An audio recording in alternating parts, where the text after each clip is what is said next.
If you go to this bit.ly link, you can have access to this entire presentation. There are citations for the images in the speaker notes, plus all kinds of resources as well. So please go ahead and do that. My name is Michelle Leah. Again, I am the co-director of the Greeley Center for Catholic Education. We serve Catholic educators. That is our only goal in life. This beautiful image is from our offices on Michigan Avenue in downtown Chicago, and you can find all kinds of information using those links. You can also check out our website. And again, this is the information for this presentation. So a quick prayer as we get started. In the name of the Father, and of the Son, and of the Holy Spirit. Amen. Remember that nothing is small in the eyes of God. Do all that you do with love. In the name of the Father, and the Son, and the Holy Spirit. Amen. So this presentation, as with all Greeley Center work, is aligned to the national standards and benchmarks for effective Catholic schools. And this presentation is specifically aligned to the domain of academic excellence, to standard 7 with clearly articulated and aligned standards, goals, and effective instruction, plus a little bit of standard 8 talking about assessment. So our goals today, our agenda is we're going to talk a little bit about things that we've learned, and then talk about what goes, what stays, and what our next steps might be. So what have we learned? So I'm going to stop share for a second so that we can take a look at a few images.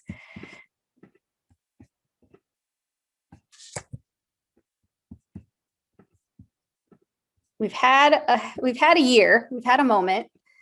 And so one of the things that we've seen is that we've had some mixed signals.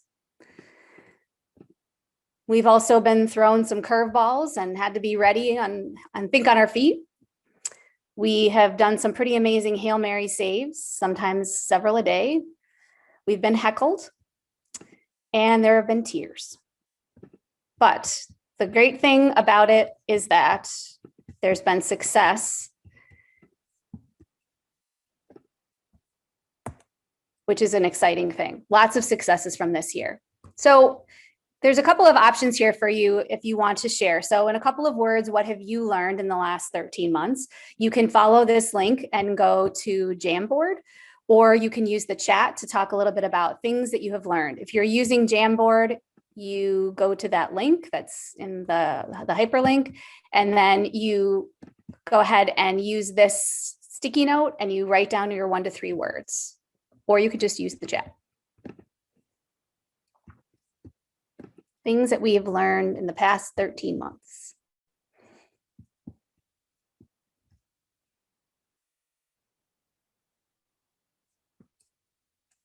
So I'm going to let you ruminate about that and think about some things that we've learned. Here's the list, and then we'll go through those in a little bit more detail.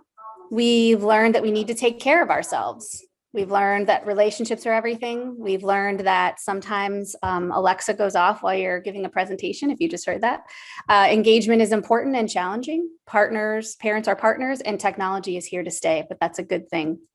So we definitely need to take care of ourselves. We think of this analogy a lot of putting on your own air mask, oxygen mask before you put on anybody else. Another analogy is that you can't pour from an empty cup. So we as teachers, we as educators need to really think about ourselves.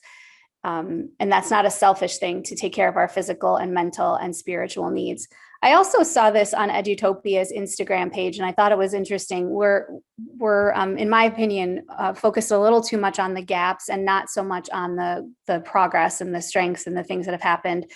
And everybody is still in the middle of a pandemic. So I think that we need to make sure that we applaud each other and applaud ourselves. I personally think that the Catholic school teachers and principals have done a Herculean effort and have made it look elegant and amazing. But let's think about what we've learned and not focus so much on the negatives of the academic pieces. I haven't worked for many principals, but my favorite principal used to say, take care of you, take care of your family, and take care of the place in that order. He was very certain that we needed to take care of ourselves. And then this morning, we heard from Father Mike Schmitz in his keynote how important it is to remember that God knows you, knows your name, knows your story, and loves you. And that is reason enough, I think, to take care of ourselves. So another thing that we've learned is that relationships are everything. Sometimes relationships in the past 13 months have been the only thing. We had the relationships that we had built in the 2019-2020 school year that really got us through the shutdown of March, April, and May of last year. And then those relationships that we built, we used those again. And that helped us to get through the beginning, the fall, and this whole school year, the 2021 school year. So attending to our students' social, emotional, physical, mental, and spiritual needs through our check-ins. If you're in person or have some students remote, then checking through body language, check-ins with families and parents, and then also check-ins with teachers. Teachers that I've talked to have said that everything this year has had to be intentional. So it's not just a bump into each other in the hallway, because then you're mixing pods and nobody's really out of their classrooms. That those check-ins, while they require a little bit more effort, have been really important and really life-giving. We also know in terms of relationships that we are, not everybody's a Jesuit school, but Loyola is. And so we talk about cura personalis, which is care for the whole person. And that's what Catholic schools are all about. Father Mike mentioned that as well this morning, talking about how if we're not in the business of forming disciples, then we need to review what we're up to. Engagement is something that we learned. That's something that teachers have been talking about pre-pandemic, and I know it will be post-pandemic, and engagement is important and challenging no matter what your setting is. So if you have students in front of you, if you have students who are all at home, or if you have that hybrid mix, it's really crucial. One of the things we'll talk about today is universal design for learning. And this image on the right comes from cast.org, which is a place where it's sort of the home base of UDL information. So a couple of things that can lead and support engagement, and note I'm saying engagement and not entertainment. We're not, sometimes we entertain as educators, but that's not our main goal. It's to engage students in minds-on activities.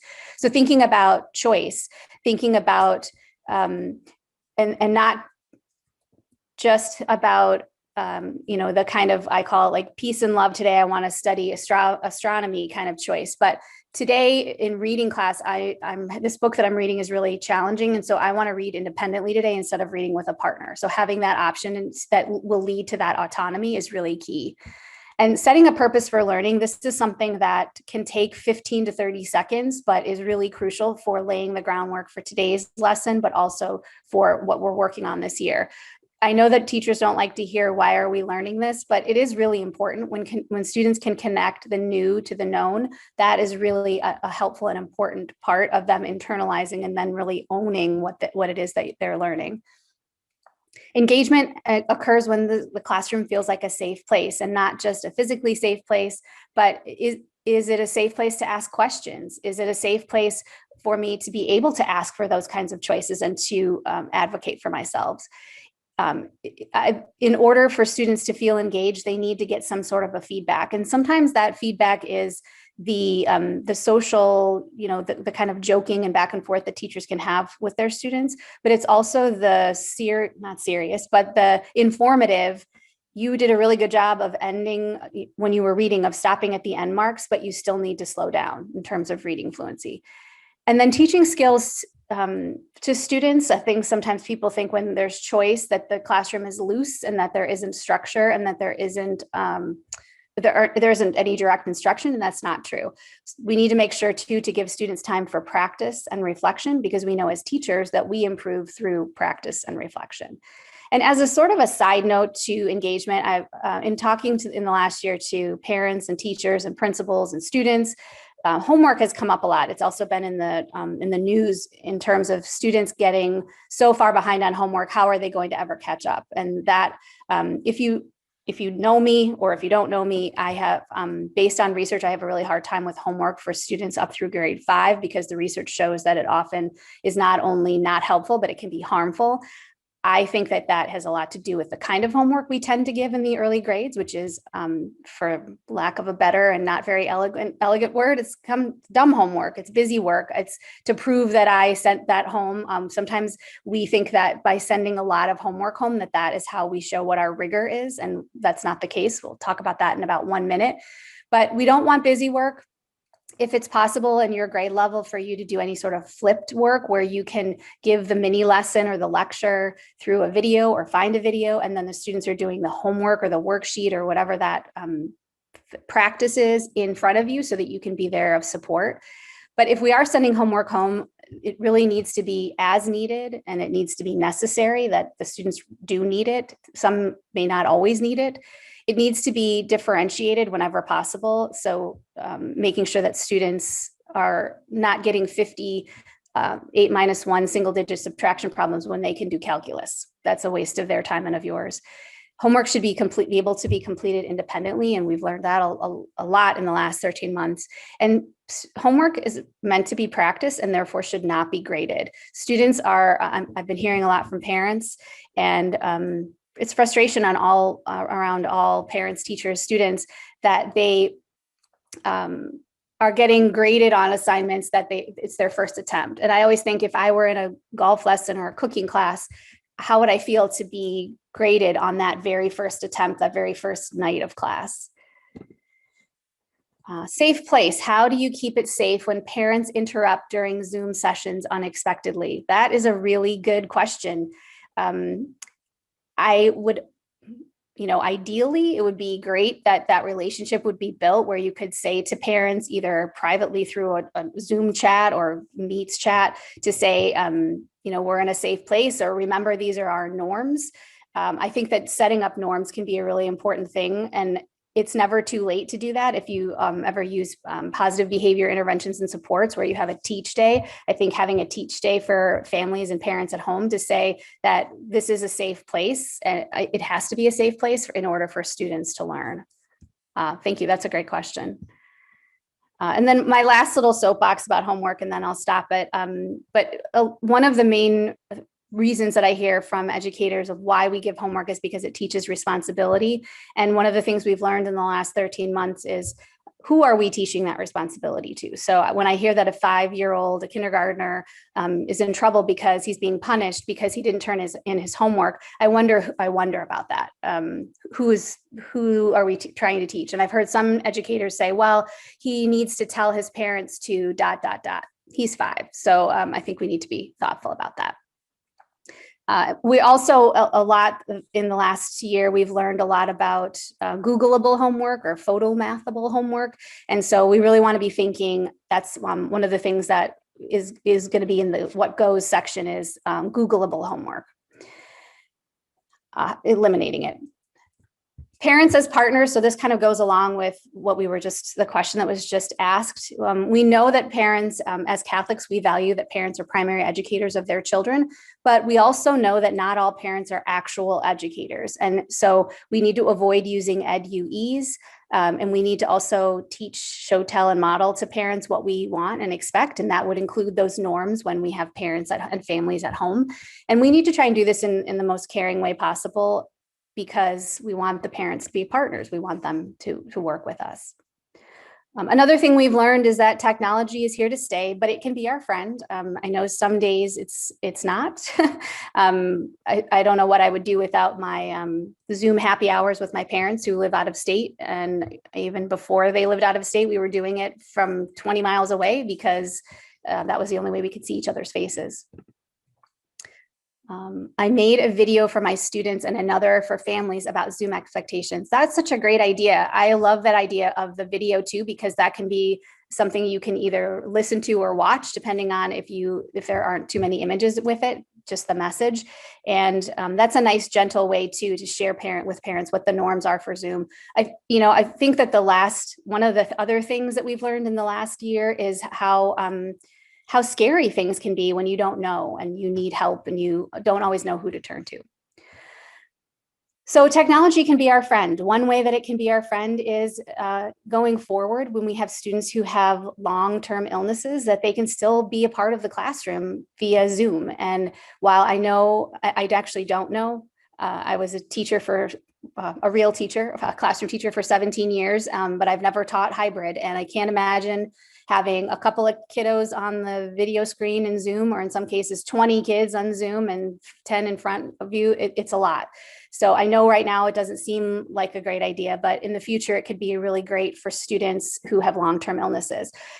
Parent-teacher conferences is another example. My brother's a fourth grade teacher, and he was saying that one of the things, for better or for worse, that was great about parent-teacher conferences, well, the two. One, much more parents attended than had in previous years because they could from anywhere. You can Zoom in from your car or from the break room at work. But he also said that it was easier to say to parents, I'm sorry, there's someone in the waiting room. I need to ask you to get off the Zoom call so that I can have my next parent. It was a little easier to walk people to the door is what we do in non-pandemic, non-Zoom times. The idea of having a guest speaker, a guest expert, a guest author, those were things that we did pre-pandemic, but I saw more and more of it in the last year personally, and also virtual field trips. You can watch the seals or the otters in Shedd Aquarium in Chicago, and you can be in Massachusetts or well, if you were in San Diego, you'd probably just watch the San Diego Zoo, but you get the idea. And then another is that the idea of virtual professional learning. The Greeley Center, we've offered 3 ed camps for free on Friday mornings on days that most teachers have professional learning day. And on one of those days, one of the teachers who came virtually had COVID as she's sitting there. And I said, oh my goodness, you need to go to bed, go lay down. And she said, no, I didn't want to miss this. She really appreciated having the connection of other teachers because she's the only teacher of her kind, the only kindergarten teacher in her building. So when it's done right, I think that it can be really, really supportive. So a couple of the things that we've learned. So let's talk about what we want to leave behind. So if you want to engage on the Jamboard, you can go to the link and talk about what goes, or you can just share it in the chat. There's only a couple of us. So some of the things are the 100% Googleable or photomathable assessments, not having flexibility or empathy, and then also having each grade level have different fill in the blank. So homework policies, learning management systems, grading scales, and so forth. So I found this quote to be really interesting. In the link for this, a whole article is in the speaker notes underneath here. But thinking about, I assume students have complete access to books, notes, friends via text and Google. And so I'm really trying to rely more on higher order questions. And that really made me think of, that's what we all want. And I don't think we should completely dismiss memorizing or things that you could Google. I mean, I'm a huge fan of Jeopardy, so I really believe that there's a time and a place for memorization. But more than ever, what we need is for students to be able, this is rigor. So we need students to be able to make meaning for themselves. We need them to be able to take information and then put it into boxes, categorize it, impose structure on it. If you teach something in isolation, that's where it stays. So we need students to be able to take skills and put those into a meaningful process and then apply it to anything they learned in new and novel situations. That's where rigor is. Rigor is not in a lot of homework or in really difficult, complex novels or in really hard word problems or math. It's these things of making meaning and being able to apply to new and novel situations. The link to this video, which is really interesting, is in the speaker notes. So I know that there are a few teachers who have no flexibility, and I'll be honest, and I hope this isn't offensive to anyone, but it seems that the lack of flexibility that I've heard is mostly coming from upper grade teachers, particularly high school teachers. And so we just want to be thoughtful that sometimes we are inflexible because we want to be equal. I've heard this from fellow teachers at Loyola who have said, well, that wouldn't be fair if I gave this student more time. Or another thing that I hear a lot, no matter the grade, is, well, in the real world, they don't give you extra time to do something. Well, we know that that's not true for a lot of things. There are certainly exceptions, but we need to think about being flexible and having empathy. And we don't, in the green example here, we don't want to give everybody the same size bicycle just so that we're being fair, because fair is not equal. Fair is not equitable. And we want equity. It's not also not fair to ask a fish to climb a tree, but sometimes we do that.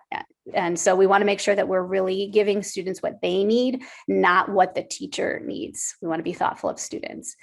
And this came up a lot more a year ago, but one of the things we've learned in the last year is that the pandemic exposed things that already existed, and in some cases we knew they existed, and but we've continued to do them. So we want to try and be thoughtful about some consistency, and it doesn't have to be the whole school, but if it can be, you know, let's say pre-K through 2 has some consistency, and then 3 through 5 and 6 through 8, there are some things I humbly personally believe should be consistent. And I believe that because when I was a classroom teacher, that was a relief for me to be able to say to a parent, I'm sorry, this is the policy for the school. So yes, this is a policy that I'm implementing, but it's a policy for the school.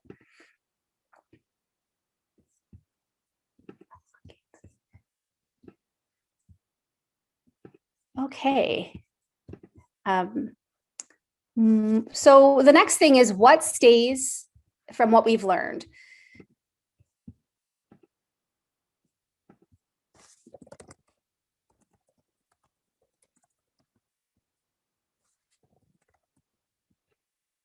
So one of the things that we learned from, well, we kind of learned it the hard way in March of 2020 was thinking about some more long-term planning and thinking about backward design. So when we think about backward design, when we think about our long-term planning, we want to think about what is the most important learning. I will confess that while this is something that I talk to teachers about a lot, that I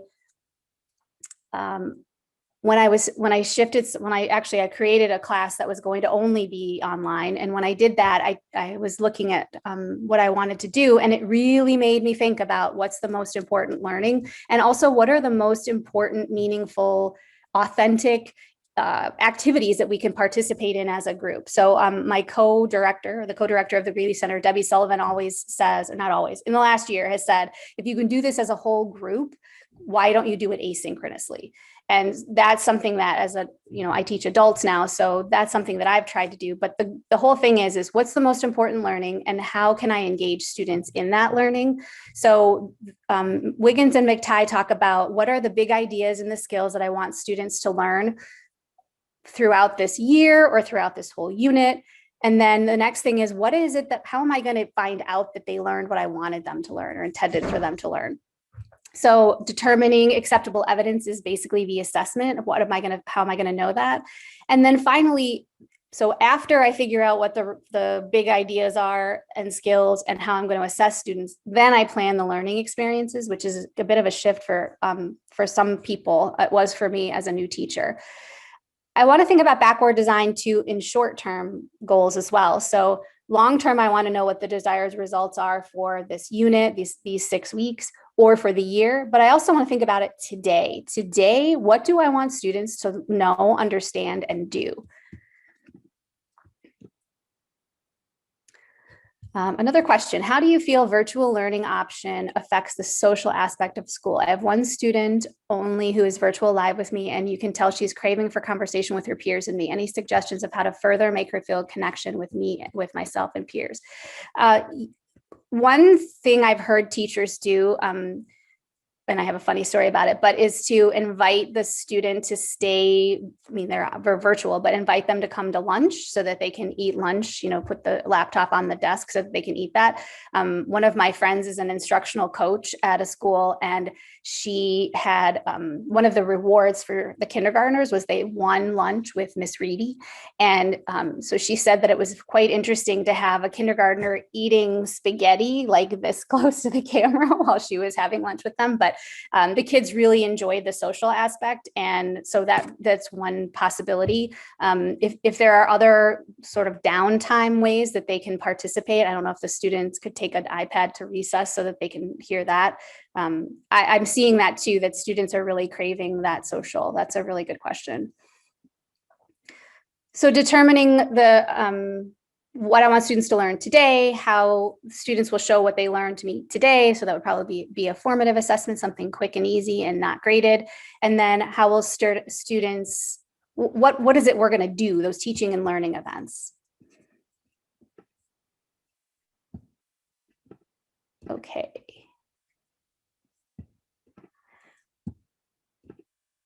So in terms of backward design, one of the big things about backward design, that one of the main, I don't like to use the word artifact, but is a year-long plan. And so this is an example for preschool, and preschool is different because preschool is different. So the format is different, but this format is pretty typical for grades K or 1 through 12. This is grades 11 and 12. And if you look in the speaker notes, you'll be able to see there is access to this year-long plan, which is a Google slide, and you can do whatever you want to it. But the idea is to think about 6 weeks a unit, which means about 6 units. What is it that we're going to, those essential, big, broad, essential questions, what is it we're going to be working on? What standards are those questions aligned to? And if you teach in a diocese that has priority standards, you want to focus just on those, so you're not trying to do the kitchen sink. So this is a helpful document for the long term. And then when we think about backward design, we also want to think about universal design. And we think about that because universal design happens at the beginning of the planning stage, not retrofitted like differentiated instruction is. Differentiated instruction is still really important. And that is going to happen sort of through audibles, like you take an audible, like a quarterback takes an audible while you're walking around with students and you see that something isn't quite working. That's where you're going to use your differentiated instruction. You're probably going to use Dr. Boyle's quote that you're going to predict that that's going to happen, but you can't always predict it. So Dr. Boyle used to be the director of the center, is now the superintendent of the Diocese of Joliet. And he used to say this quote a lot, and I found it to be really helpful. Pair in-person student with a virtual student to collect or share reading. That's a great idea. Yeah, having a buddy is a great idea. And I think that both students can benefit. I think that students are social. Kids are generally social. So in thinking about universal design for learning, we start up at the top of this chart. Even harder to accomplish diocese-wide consistent practices, but there can be advantages. I agree. I feel like there are some things that can certainly be done classroom-wide, by classroom. But as I said before, like the relief of having a school policy and sometimes a diocesan policy can be really helpful. On the other hand, if you don't agree with the policy, then that can be really challenging. And this, another question, make worksheets activities meaningful. Students are tired of doing busy work and meaningless tasks. We need growth mindsets. I completely agree. And I know that sometimes worksheet is a dirty word. There are times when that may be the only way to do it. I think of, though, like graphic organizers is more of like a think sheet than a worksheet, but that's probably semantics. But I completely agree with that. So in this this UDL infographic, when we think of universal design for learning, we need to think about who our people are, who our students are. And going back to the national standards and benchmarks, standard 8 is about assessment. And one of the ways we learn about students is assessment, not tests, but assessment. So I don't think that I don't think you can teach without assessment. And if you talk to a preschool teacher, kindergarten teacher, PE teacher, music teacher, art teacher, they are masters of formative assessment and anecdotal notes and kid watching, because generally kids are not pencil paper in those content areas or in those grades. So what do I know about my students? What's my goal? What are the potential barriers that my students might face? That's the big thing about universal design, is I want to know what's going to get in the way of student learning for all of my students. And then I want to try and knock those barriers down. I want to prevent them from being barriers. So I want to think about universal support. So for example, if a student has, we all know that student who's a great storyteller, but when it comes to writing that story down, they lose their minds. And which I shouldn't say that way, but some of my students they would break down in tears, or they would act out. So a graphic organizer could be helpful. Or now that we have technology to use, how about having them record? They could talk to their iPad or Chromebook and record their story, and then or use the speech to text. There's all kinds of different things that I could do for that. I want to be really thoughtful about thinking about engagement, how the students are giving the information back to me, and then also how I present to students. If I stand up at the front board and I only talk and no visuals, I'm going to lose probably most or all of my students, if not all of my students. And then I always want to be reflecting and thinking about how did that go? Did the students understand it? I'm going to get that from assessments. I'm also going to get that from anecdotal information. If you want more information about UDL, go to cast.org, cast.org, and there's lots of information. Katie Novak is also the guru of UDL, and she just put out a new Cult of Pedagogy. She's the guest on Cult of Pedagogy's podcast, and it's great. So another thing that's going to stay is direct and explicit instruction. We already knew that. One of the things that emerged in the last 13 months was the idea of having direct and explicit instruction needed for executive function skills.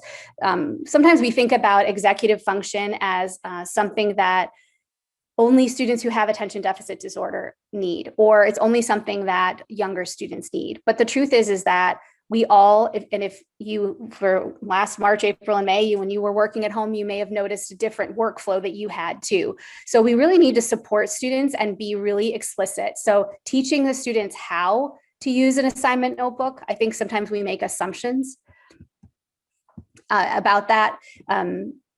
Yes, all of the notes and the resources are in the bit.ly, and I'll make sure that that gets into another one of these slides so that you can see it. Actually, I'll do that while I talk. Stop share. So when we think about executive function, we want to make sure that we're really direct and thoughtful in teaching students how to do this. So one of the things with the calendar is that when I was an interventionist / reading specialist, I used to have students who would get an assignment from in this case, it was a 5th grade teacher, and she would say that she wanted students, they had to read they could choose their own novel, but they had to read it by a certain date. And so my students would come to me and they would be really panicked that they weren't sure how they were going to do this. They have this, 100-page book that they have to read, and 200 or 300-page book.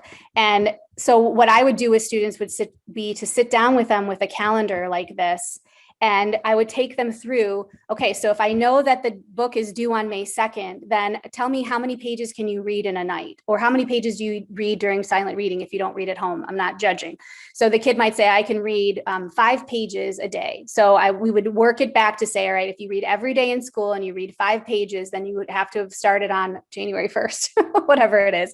And then we would touch base, and this calendar would become his bookmark. Now, I obviously took a picture of it with my phone, and I kept that and sent it to the parents and teacher, and we all had it. But this was a really helpful way to teach executive function. And one of the things that sometimes teachers will say is, well, he's a 6th grader, he should know how to do this already. Or we're preparing these kids for college, why am I holding their hands? We're teachers, we're trying to teach them. We're not trying to punish them for something that they don't know. That just doesn't even make sense. Yes, this is a big part of effective practices in special education. We need to provide explicit instruction to students. Yes. And you know what, honestly, in the last year, my workflow, not that anybody cares, but it's changed a lot. And I've had to learn some new executive function skills too. So this is not something this is the growth mindset that previous comment that was made. So another thing that's going to stay in terms of explicit and direct instruction is we want to show, tell, and model students what we want. Because if we show, tell, and model what we want, we will get what we want. If we play guess what the teacher is thinking, we will not get what we want, and everyone will feel frustrated. So having anchor charts are great. That's a great solution, but it's not the only one. We want to do, so if you see this example on the right, having a complete assignment so students can see what it's going to look like when it's finished gives them a little bit of relief sometimes. Okay, oh, that's all she wants is these 3 paragraphs, or okay, I know it's not going to have bullets. I see what the claim is. I know how to do that. I might need to ask for help. So this posted up on somewhere in the classroom, or some teachers will have students take pictures of it and then they can print it and paste it into their writing notebooks. But this shows students what your expectations are, and then you can use this as a teaching tool. So in thinking about what the next steps are, we talked a little bit about the importance of self-care. We also talked about relationships. So as you think about what your next steps might be, maybe you're thinking about how for the next school year, you might build or maintain relationships with families or students differently or better, or maybe, I was going to say less. I don't think, unless we're really overdoing it, I don't think it's possible to overdo it with taking care of those kinds of relationships. Or maybe that's something you're really good at, and what you really want to think about is engagement and how you can maximize time with students differently.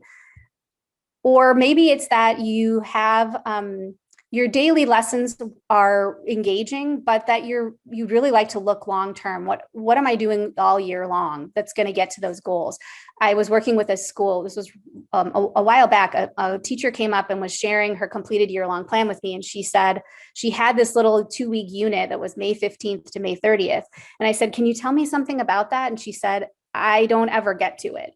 So if we know that ahead of time, first of all, in my humble opinion, don't put it on the year-long plan, because then you're going to look at it and feel like a failure every time you look at it, because you know you're not going to get to it.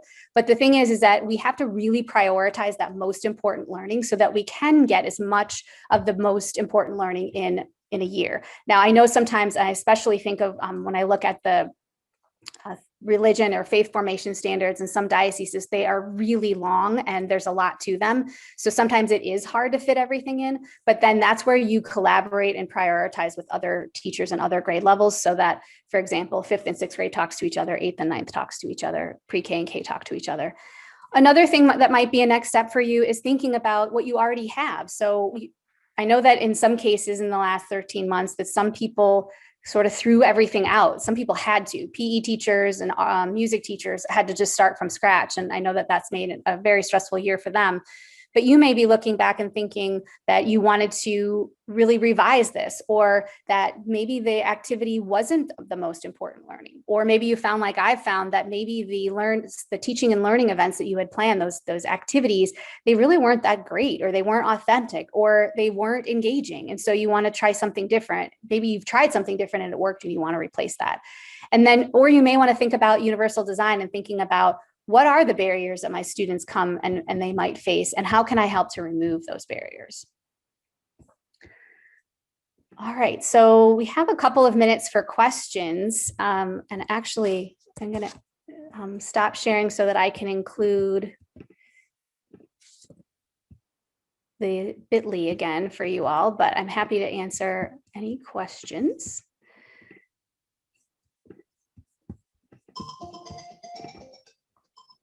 That's my timer to remind me not to talk too long.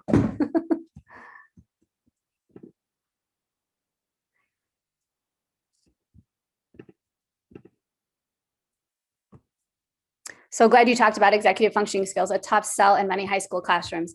Yeah, I agree. I'm talking to some parents from a couple of different Catholic high schools.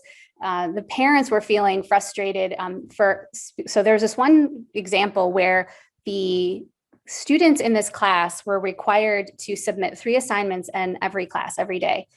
They had to submit those 3 assignments to 3 different platforms. So, for example, I don't know if this is the case, Google Classroom, Dropbox, and via email. And so is that really learning assignments, or is that compliance into the rules? It made it really hard for students.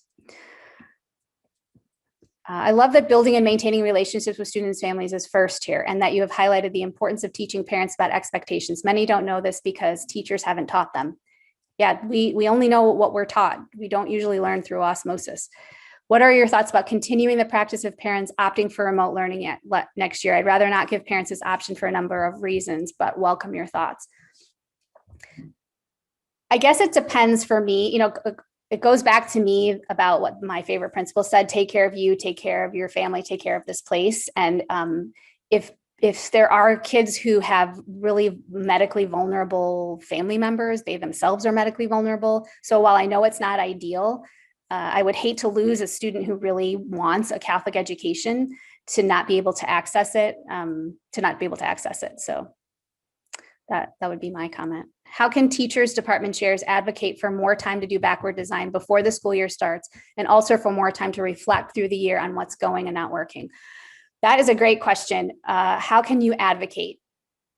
So one thing that I think that professional learning at the end of the school year, especially after this school decade that we've had in this year, is a hard sell.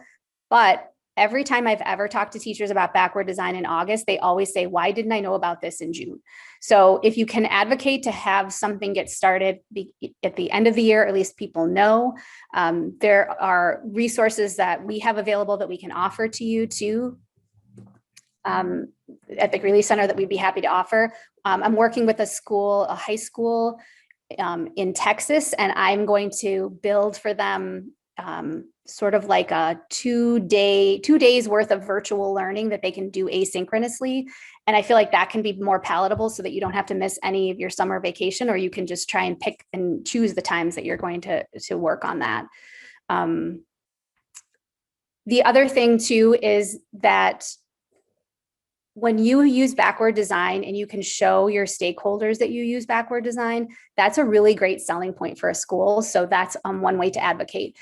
One of the schools I worked with a while back, after they worked on their backward design and they had their general, like, this is what you do and learn in X grade, they made flyers, little brochures, and then they offered those to parents on curriculum night, and they were out in the school office. So parents really had a good idea of what students were going to be learning, which made it exciting. It's the anticipation of, in fourth grade, we're going to dissect owl pellets, and in eighth grade, we're going to read this, this novel or this set of novels. So it can be a good tool for that.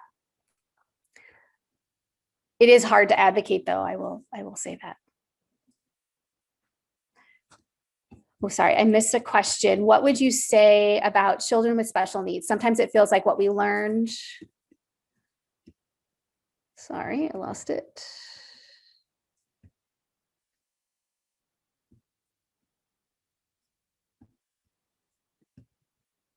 Sometimes it feels like what we learned is that we are not able to support them in the virtual landscape. Lots of special education teachers, lots of general education teachers have supported students with diverse learners in the past 13 months. So to say that we can't support them, I don't know that that's completely true. I will say that I don't like when a school says we can definitely support your child, and then when they know that they can't. So I wouldn't want to sell a bill of goods, but I also think that could, given some time and some human resources, that I think that problem could be worked out, and being honest with the family about what it is that you're able to do. Maybe it is different virtually, but I feel like there's a will, there's a way. If there's a way for a teacher maybe to take 15 minutes from their lunch break. I know some teachers only get 15 minutes, and cover you so that you can do a one-on-one with a student so to get their interventions during the day, or if you have a plan for that. I think that can be really, really important. I really firmly believe that if we are all unique and unrepeatable, then we all deserve a Catholic education, that means all means all in that case. That doesn't change when we turn school age. New tech can help with families as partners, but stretch the home and work boundary for teachers. Yes. So suggested boundaries. One of my friends has been a Catholic school principal for a couple of years. And one of the things that she's really careful about is that she turns her out of office auto reply on her email over the weekend. That doesn't mean she's not working, but it shows parents that, or students, if you are a teacher of students and they email you, it shows them that there is a boundary and that you're not available 24/7. There has to be a boundary, because that's the only way we can take care of ourselves. How do you feel virtual learning option affects I already read that one. I'd really like to see our assessment protocol for final summative assessment, the percentage-based report card, better align with authentic learning and informative assessment opportunities in the classroom. Well, I'll say, if you think I have issues with homework, my soapbox gets bigger when it comes to A, B, C, D, F grades, but that's for another presentation. I think that's an opportunity for backward design. What is it that you want students to know, understand, and do? And then that drives what your assessment is. So you decide, if I want them to know are the facts, but if I want them to understand and do, that rigor of applying to new and novel situations, then that can help to drive what kind of assessment you do. The assessment too, I know this is so trite, but think outside the box. Like, the assessment doesn't even have to be a project. It could be that some high schools have even changed their final exam, which I have issues with that too, because I'm bottling all this learning up and then regurgitating it on May 15th. But they're changing their final exam to being more of it's not a portfolio, but it's a look at what your progress is throughout the whole semester, or throughout the whole year. So I think if you think backward design and think about what it is you want them to do, that authentic learning, that can drive what your summative assessment is.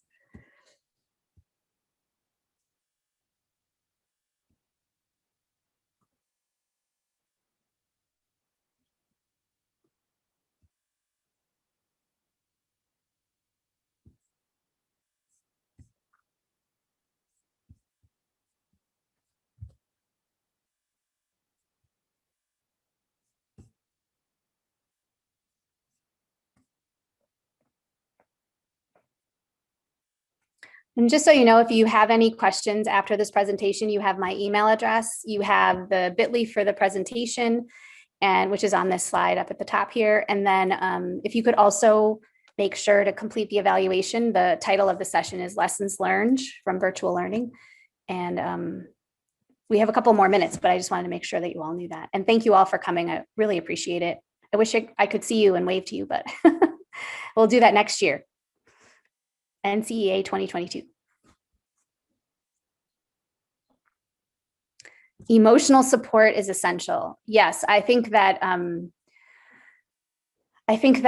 watching teachers support each other this year has been really heartwarming for me. You know, the teachers that I've taught with have always been my school family and my family, but the emotional support is just really crucial. And I really like seeing too, the parish supporting the school teachers supporting each other, supporting the families. It's just been really, really special. Simplicity is key. Keep the kids connected. Yes. Yes. Yes. I'm not going to say anything more. Simplicity.